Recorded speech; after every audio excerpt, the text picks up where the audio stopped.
Você está ouvindo Jornal Brasil Atual. As notícias que os outros não dão. Agora são 8h41. E ontem 6 entidades divulgaram, ontem que foi o Dia Mundial da Saúde, um manifesto intitulado Pacto pela Vida e pelo Brasil. O documento foi encaminhado aos presidentes dos 3 poderes e pede união da sociedade, solidariedade, disciplina e conduta ética e transparente do governo no enfrentamento da pandemia do novo coronavírus, a Covid-19. E para falar conosco a respeito desse documento, vamos conversar com Belisário dos Santos Júnior, ele que é advogado, membro da Comissão de Defesa dos Direitos Humanos Dom Paulo Evaristo Arnes, a Comissão Arnes, e foi vice-presidente e presidente da Comissão da Verdade do OAB São Paulo.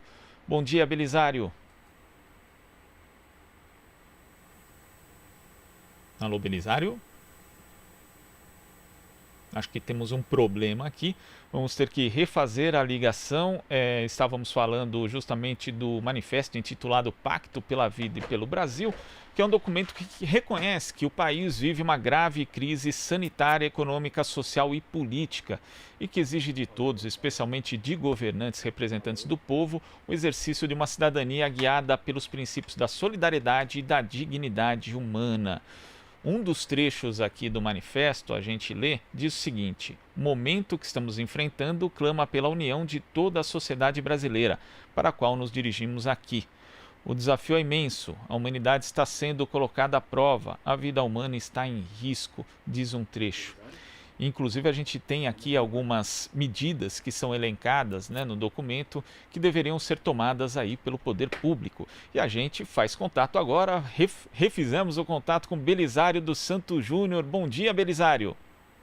Bom dia, um abraço a todos os seus ouvintes. Belisário, eu queria que você falasse justamente a respeito da elaboração desse documento assinado por 6 entidades.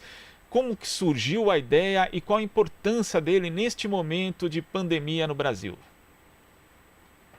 Olha, duas observações. Primeiro, é que era fundamental que entidades do porte da CNBB, da OAB, da Comissão Arnes, enfim, da SBPC, se pronunciassem nesse momento de crise.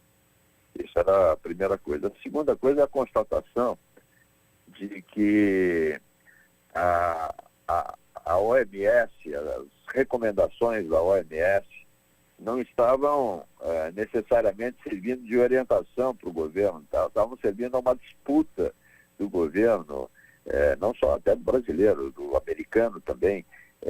Então, essas entidades que têm o peso dos seus integrantes, têm o peso de uma tradição, de uma história, do caráter científico do que fazem, resolveram dizer como pode ser um pacto pela vida e pelo Brasil, e que fundamentalmente a superação da crise atual passa pela superação das desigualdades. Essa foi a ideia de levar ao presidente, aos poderes da República, aos governadores, essa ideia. O que pensam essas entidades com a representatividade que elas têm, com a força que elas têm, com o bom senso e o que elas representam de ciência, significa nesse momento. Agora, Belisário, tem várias medidas, sugestões de medidas elencadas no documento, como a atualização e ampliação do Bolsa Família, a capitalização de pequenas e médias empresas, a absorção de parte dos salários do setor produtivo pelo Estado, o remanejamento de verbas públicas para o combate à epidemia. Ou seja, existem aí propostas de fato para que esse combate seja aprimorado e que os impactos sociais e econômicos dessa pandemia sejam minimizados. O governo tem que botar dinheiro na economia. É isso, é assim que a coisa resolve. O dinheiro até que o governo muitas vezes deve, como é o caso da liberação dos precatórios, que é um dinheiro que há muito tempo é devido, geralmente, a pequenas quantias a idosos, a funcionários públicos que tiveram seus salários diminuídos, etc. Isso deve ser posto na economia. A gente confia que nesse momento você não colocar, se o governo não colocar dinheiro na economia, não colocar mão nas suas reservas,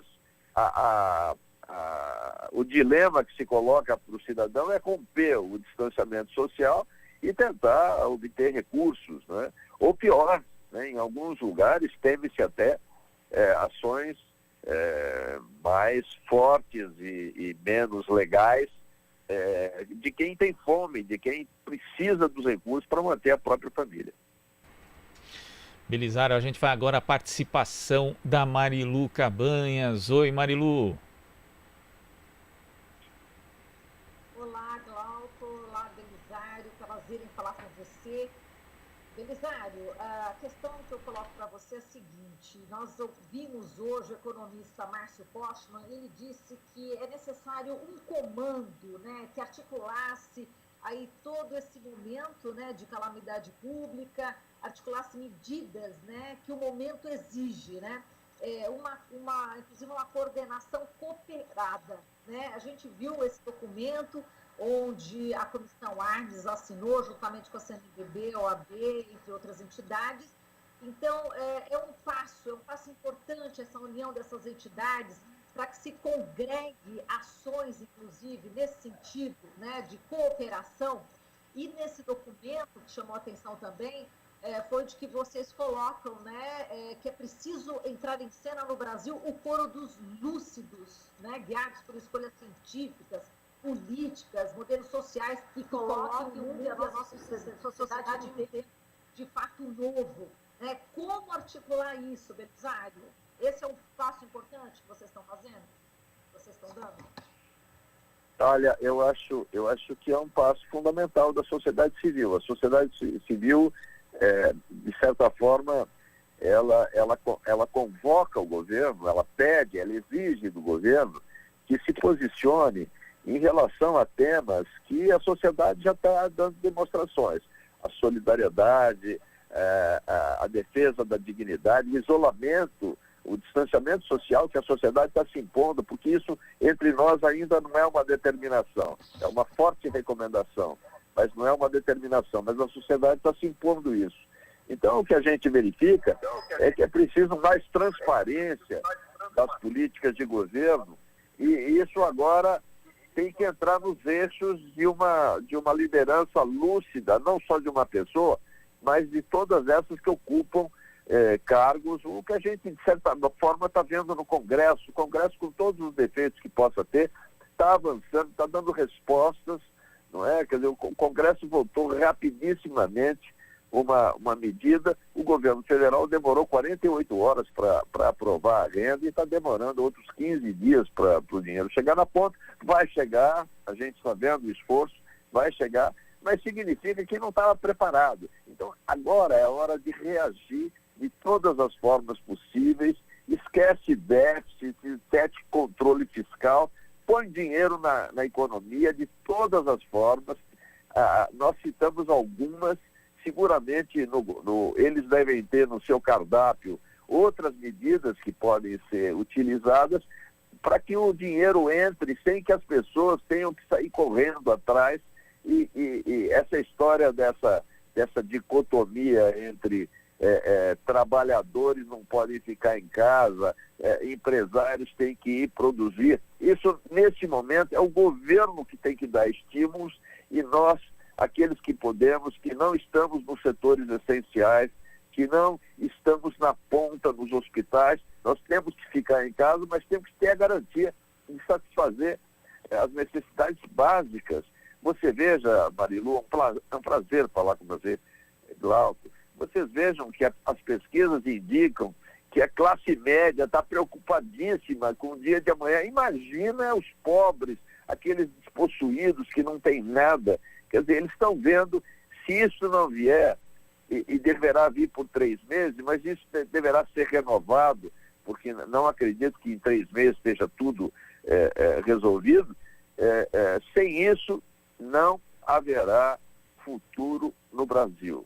Nós teremos, fazer isso agora significa salvar vidas. A gente agradece aqui a sua participação. Vou passar para o Glauco agora. Beijo para você. Um beijo, Marilu. Belisário, agradecendo novamente sua participação aqui no Jornal Brasil Atual para falar desse manifesto tão importante. Até a próxima.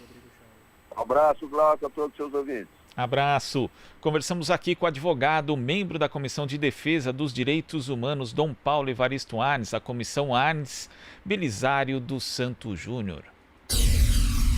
Aqui você ouve as notícias que os outros não dão. Jornal Brasil Atual.